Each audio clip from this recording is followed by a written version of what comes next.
বুধবার সকালে বিমানবন্দরের ৮ নম্বর কার্গো গেট দিয়ে অ্যাম্বুলেন্সে করে বের করা হয় বাহরাইনে নিহত বাংলাদেশি প্রবাসী গিরিশচন্দ্র সূত্রধরের মরদেহ। ১০ বছর ধরে বাহরাইনে থাকা গিরিশের স্ত্রী ও ৩ সন্তান রয়েছে। এ সময় গণমাধ্যমের সঙ্গে কথা বলেন তার স্বজনরা।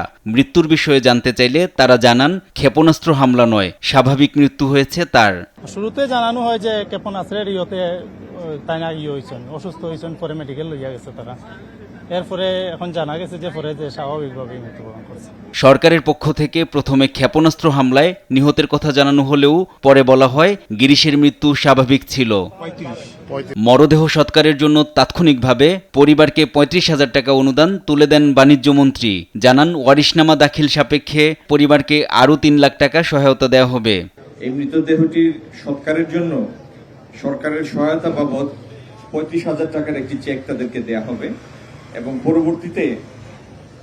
পরবর্তীতে ওয়ারিশ সার্টিফিকেট প্রাপ্তি সাপেক্ষে পরিবারের কাছে আরো ৩ লাখ টাকা হস্তান্তর করা হবে। আমরা মৃতদেহটি তাদের পরিবারের কাছে হস্তান্তর করব। এ সময় প্রবাসী গিরিশের বিষয়ে কথা বলেন প্রবাসী কল্যাণ মন্ত্রণালয়ের সচিব মুক্তার আক্তার। মৃতদেহ এ পর্যন্ত আনতে আমাদের একটা খরচ হয়েছে, এটা ওয়েজ আর্নার্স কল্যাণ বোর্ড খরচ করেছে।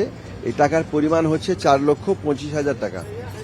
এটা খরচ হয়েছে ওনার ডেড বডিটা আনতে। আর আমরা এখন ওনাকে দেব আপনার পরিবহন এবং দাফন, এই বাবদ একটা খরচ দিব 35,000 টাকা। প্রবাসী কর্মীদের নিরাপত্তা ও নজরদারি নিশ্চিত করতে সবাইকে বিএমইটি রেজিস্ট্রেশন সম্পন্ন করে বিদেশে যাওয়ার আহ্বান জানান বাণিজ্যমন্ত্রী। এনআই নাহিদ, দেশ টিভি, ঢাকা।